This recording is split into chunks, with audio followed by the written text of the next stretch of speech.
Hello guys, ഞാൻ നിങ്ങളുടെ സ്വന്തം Aju and welcome to Mallu recap. ഇന്ന് നമ്മൾ കാണാൻ പോകുന്നത് എമൻസിംഗ് ഷാഡോ സീസൺ 1 എപ്പിസോഡ് 3. കഥയുടെ തുടക്കത്തിൽ ആൽഫ പറയുന്നതനുസരിച്ച് ഡിയാബ്ലോ ഇന്റർനാഷണൽ ലെവൽ ഒരു ഓർഗനൈസേഷൻ ആണ്. എന്നിരുന്നാലും അവരെ തടുക്കണമെങ്കിൽ നമ്മൾ കുറെ സ്ട്രോങ് ആവണം എന്നും പറഞ്ഞ് ഈ പെണ്ണുങ്ങളെല്ലാം ഒഴിവുകേടുകൾ പറഞ്ഞ് 8 ദിക്കിലേക്കും പോയി. എന്നാലും എനിക്കറിയാം ഇവരെല്ലാം വളർന്നു വലുതായി. എത്ര ദിവസം എന്ന് വെച്ചാൽ എന്റെ പിന്നാലെ വരുന്നത്. ഞങ്ങൾക്കൊരു ജീവിതമുണ്ട്, അത് ഞങ്ങൾ ജീവിക്കാൻ പോവാ. ഇങ്ങനെയെല്ലാം ഹീറോ ആലോചിക്കുന്നതും അവരെ ഒന്നും കുറ്റം പറയാൻ കഴിയില്ല. എന്റെ കഴിഞ്ഞ ലൈഫിലും ഇത് തന്നെയാണ് നടന്നത്. എല്ലാവരും വളർന്നു കഴിഞ്ഞ് അവരുടെ സൂപ്പർ ഹീറോ ആവണമെന്ന ആഗ്രഹം മറക്കും. എന്നാലും ഞാൻ ഒറ്റയ്ക്കാണ് പോരാടിയത്. നോക്കിയാ നമ്മുടെ ഹീറോ മാജിക് മാജിക് എനിക്ക് മാജിക് പവർ വേണം എന്നും പറഞ്ഞ് ഹീറോ സ്വയമായിട്ടാണ് സ്റ്റോറിക്ക് മുമ്പിൽ എടുത്തു ചാടിയത്. ഇതൊന്നും സീരിയസ് ആയിട്ട് എടുക്കരുത്, ജസ്റ്റ് എനിമി മാത്രമാണ്. എന്തായാലും എന്റെ ആഗ്രഹം സാധിച്ചു. ഇതാണ് ശരിയായ സ്ഥലം. പിന്നീട് ഹീറോ റോയൽ അക്കാഡമിയിലേക്ക് വരുന്നതും ഇതാണ് റോയൽ ക്യാപിറ്റൽ. ഇവിടെ കോടിക്കണക്കിന് ആളുകൾ ജീവിക്കുന്നുണ്ട്. എനിക്ക് 15 വയസ്സായിരുന്നുകൊണ്ട് തന്നെ ചേച്ചി പഠിച്ച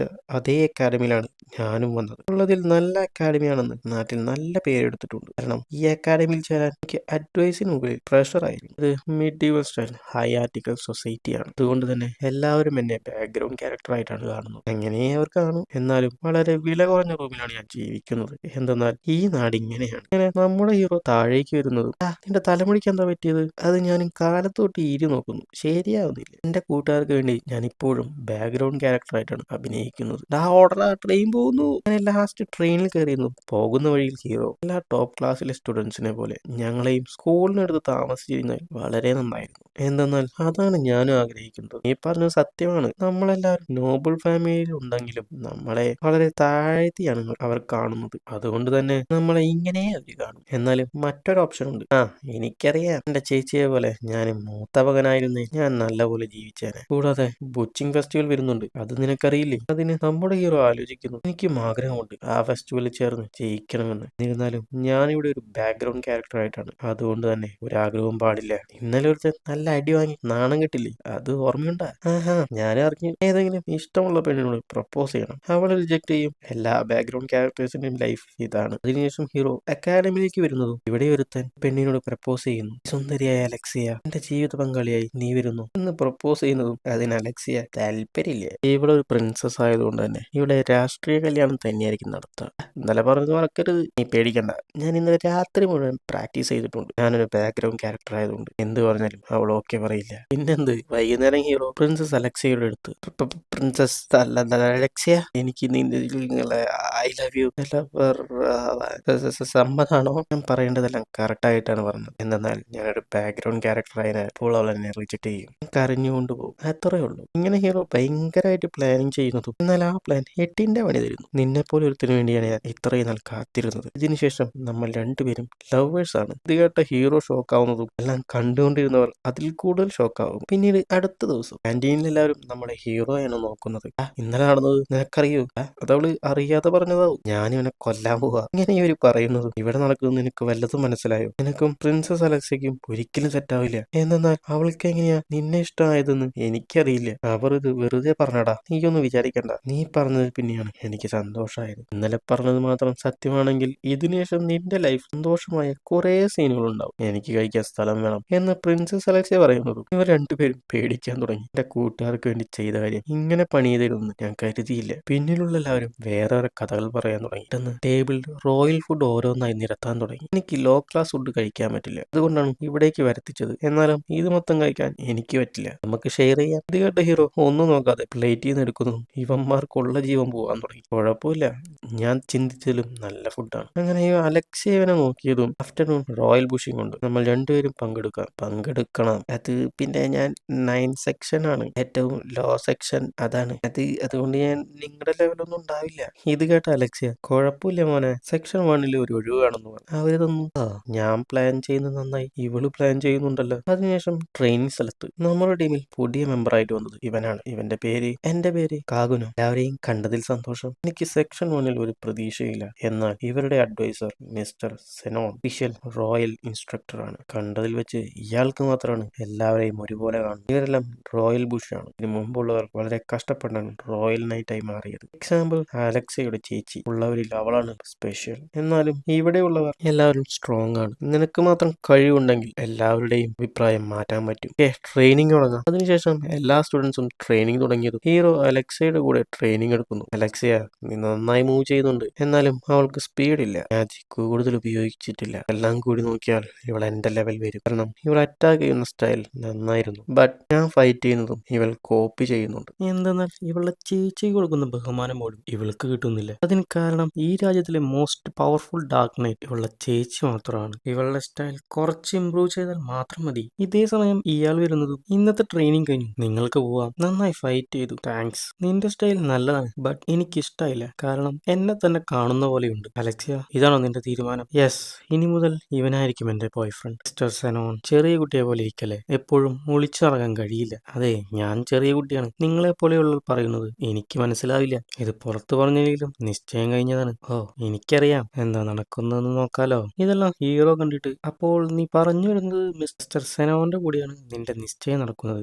നിനക്കതിൽ ഇഷ്ടമല്ല. സോ അതിൽ നിന്ന് രക്ഷപ്പെടാൻ നിനക്കൊരു കളിപ്പാട്ടം വേണം. ആ കളിപ്പാട്ടം വേറെ ആരല്ല, ഞാൻ തന്നെയാണല്ലേ. കാരണം ലോ ക്ലാസ് ഉള്ളത് കൊണ്ട് നീ പറയുന്നതെല്ലാം ഞാൻ ചെയ്യണമല്ലോ. കറക്റ്റ് ആയിട്ടാണ് നീ പറഞ്ഞത്. ഓ, എന്നോട് ക്ഷമിക്കണം, നിന്റെ പ്രശ്നത്തിലൊന്നും തലയിടാൻ എനിക്ക് പറ്റില്ല. എന്റെ ബോയ് ഫ്രണ്ട് ഇങ്ങനെ പറയുമെന്ന് ഞാൻ കരുതിയില്ല. എനിക്കൊരു പേരുണ്ട്, അതുപോലെ എനിക്ക് നീയാണ് കറക്റ്റ് മാച്ച്. നമ്മുടെ പ്രണയം ഫേക്ക് ആണെങ്കിലും എന്റെ ഫ്രണ്ട്സിന്റെ അടുത്ത് കുറച്ച് ചോദിച്ചപ്പോൾ നിങ്ങൾ ചെയ്ത തൊട്ടിത്തരങ്ങളെല്ലാം അവൻ മണിയായി പറഞ്ഞു. അത് മാത്രം ഞാൻ പുറത്തു പറഞ്ഞാൽ നീ ഇവിടെ നടക്കുന്നത് വേറെ ആയിരിക്കും. എന്താ നിന്റെ മുഖം വാടിയ പോലെ? അതൊന്നും അങ്ങനെയല്ല, ഞാൻ എപ്പോഴും ഇങ്ങനെയാണ്. എന്തൊക്കെ പറഞ്ഞാലും നിന്റെ അത്രയും മോശമൊന്നല്ല ഞാൻ. നീ എന്തെങ്കിലും പറഞ്ഞോ? ഏയ്, ഒന്നുമില്ല. നീ എന്തൊക്കെ പറഞ്ഞാലും നീ എന്റെ ബോയ് ഫ്രണ്ട് ആയിട്ടിരിക്കണം, അതായത് അവൻ എന്നെ വിട്ട് പോകുന്നത് വരെ. എനിക്ക് മനസ്സിലായിടത്തോളം അവൻ നിന്നെ വിട്ട് പോവാൻ ഒരു വഴിയില്ല, അതെല്ലാം ഞാൻ നോക്കിക്കോളാം. നീ നിസ്സാരമായിട്ട് പറഞ്ഞു, കഷ്ടപ്പെടാൻ പോകുന്നത് ഞാനാണല്ലോ. അതിനവളൊരു ഗോൾഡ് കോയിൻ എടുത്ത് എറിഞ്ഞതും ക്യാഷ് എറിഞ്ഞാൽ എന്ത് വേണമെങ്കിലും ചെയ്യുമെന്ന് തോന്നുന്നുണ്ടോ? നീ ചെയ്യും. യെസ്, കറക്റ്റ് ആയിട്ടാണ് പറഞ്ഞത്. വീണ്ടും ഒന്നും കൂടി എറിഞ്ഞതും ചെക്കൻ പൂർണ്ണമായിട്ട് അടിമയായി മാറി. കാരണം ചെക്കന് അമേസിംഗ് ഷാഡോയായി മാറാൻ ഫണ്ടില്ല. ഇനി മുതൽ നീ എന്റെ അടിമയാണ്. ഇവൾ ക്യാഷ് തരുന്നുകൊണ്ട് മാത്രം അലക്സിയ ചെയ്യുന്ന ഓരോ അക്രമങ്ങളും ഞാൻ സഹിച്ചിരുന്നു. ഞാൻ അലക്സിയയുടെ കൂടെ എപ്പോഴും ഉണ്ടെങ്കിലും മറ്റുള്ളവർ എന്നെ അംഗീകരിച്ചില്ല. ഇവളൊരുത്തനെ നോക്കി ദേഷ്യപ്പെട്ടു പോകുന്നതും ഹീറോ അത് ശ്രദ്ധിച്ചു. അവൻ നോക്കുന്ന രീതിയും അവന്റെ പ്രവൃത്തിയും എനിക്ക് ശരിയായിട്ട് തോന്നുന്നില്ല. പിന്നീട് ഇവർ രണ്ടും ട്രെയിനിൽ പോകുന്നതും ഇന്ന് അവന്റെ മുഖത്തൊരു ദേഷ്യം ഉണ്ടായിരുന്നു. ഞാനും കണ്ടു, അവന് വാൾ വീശാൻ അറിയുമെന്ന ഒറ്റ കാരണം കൊണ്ട് അവന്റെ ആറ്റിറ്റ്യൂഡ് കാണിക്കുന്നത്. എന്നാലും അവന്റെ ഒരു കള്ളച്ചിരി നീ കണ്ടില്ലേ? കണ്ടു. മറ്റുള്ളൊരു അഭിപ്രായത്തിൽ അലക്സിയ പാവം പെണ്ണാണ്, ബട്ട് ഉള്ളിൽ എല്ലാ ഫീലിങ്സും അഗ്നിപർവ്വതം പോലെയുണ്ട്. എങ്ങനെയായാലും അവൾ പറയുന്നത് ഞാൻ കേൾക്കണം. അലക്സിയ, നീ ഒരു പ്രിൻസസ് ആണ്, നീ ഇങ്ങനെ ക്യൂവിൽ നിൽക്കണമെന്നില്ല, ചോദിച്ചാൽ നിന്റെ മുമ്പിൽ കൊണ്ടുവന്ന് തരും. നമ്മുടെ റിലേഷൻഷിപ്പ് മറ്റുള്ളവർ കാണണ്ടേ, അതിനു വേണ്ടിയാ. നിനക്കെന്താ അവനെ കല്യാണം കഴിക്കുന്ന ഇഷ്ടമല്ലേ? അവനെ കണ്ടാൽ തന്നെ എനിക്ക് ഇഷ്ടമല്ല, പിന്നെയാണോ കല്യാണം? ബട്ട് അവൻ കോടീശ്വരനാണ്, കാണാൻ ലുക്കുണ്ട്, എല്ലാത്തിലും കഴിവുണ്ട്, അതുകൊണ്ട് തന്നെ എല്ലാ പെണ്ണുങ്ങൾക്കും അവനൊരു നോട്ടമുണ്ട്. നിനക്ക് അവനെ കുറിച്ച് അറിയില്ല, ഉള്ള അഭിനയമാണ്. എന്താ പറഞ്ഞേ? ഇപ്പോഴാണ് മനസ്സിലായത്. എന്നാ ഇതും കൂടെ തിന്നി. ഞാനൊന്നും കണ്ട പോലെ വിശ്വസിക്കില്ല.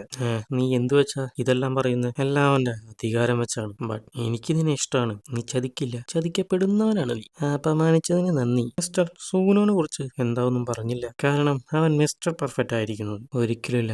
ആരായാലും എല്ലാവർക്കും ഒരു കുറവുണ്ട്. എന്ത്? ഞാൻ ചോദിച്ചതൊന്ന്, നീ പറഞ്ഞത് വേറൊന്നും. പെട്ടെന്ന് അവൾ കോയിൻ എടുത്തെറിഞ്ഞു. ഹീറോ വീണ്ടും അടിമയായി മാറി. അങ്ങനെ കുറച്ച് നാളുകൾ തന്നെ കടന്നുപോയി. പിന്നീട് ഒരു ദിവസം, അലക്സിയ, നിന്നെ കുറച്ച് മിസ്റ്ററി ആയിട്ട് തോന്നുന്നു. നീ എല്ലാം ചെയ്യുന്നത് ബേസിക് ആയിട്ടാണ്, ബട്ട് ആ ബേസിക്കിൽ കുറച്ചുപോലും ഇംപ്രൂവ് ചെയ്യുന്നില്ല. നിന്നെ കാണുമ്പോഴെല്ലാം എനിക്ക് അതാണ് തോന്നുന്നത്. പറഞ്ഞതിന് താങ്ക്സ്. എന്താ പറ്റിയത്? കുറച്ച് ദിവസമായി ഡിഫറെന്റ് ആയി പെരുമാറുന്നു, ട്രെയിനിങ്ങിൽ വരെ മൂവ്മെന്റ് സ്ലോ ആയിരിക്കുന്നു. അതിന് ഹീറോ ദേഷ്യത്തോടെ നോക്കുന്നതും, അങ്ങനെ നോക്കല്ലേ, എന്റെ ജീവിതകാലം മുഴുവൻ എന്റെ ചേച്ചി ഐറിസിനെ പോലെ ജീവിക്കണം എന്നായിരുന്നു ഞാൻ ആഗ്രഹിച്ചത്. എന്നാൽ അവളുടെ അടുത്തുള്ളത് എന്റെ അടുത്തില്ല. അതുകൊണ്ട് തന്നെ ഞാൻ എല്ലാം സ്വന്തമായി പഠിക്കാൻ തുടങ്ങി. ഇങ്ങനെ ഇരിക്കുമ്പോൾ എല്ലാവരും നിന്നെ കുറിച്ച് എന്താ പറയണമെന്നറിയും. നീ എപ്പോഴും എന്നെ പോലെ നോർമൽ ആയിട്ടാണ് ഇരുന്നത്, ബട്ട് നീ എന്ത് വേണമെങ്കിലും പറഞ്ഞു. അൺഫോർച്യുനേറ്റ്ലി നിന്റെ സ്റ്റൈൽ എനിക്ക് ഇഷ്ടമായി.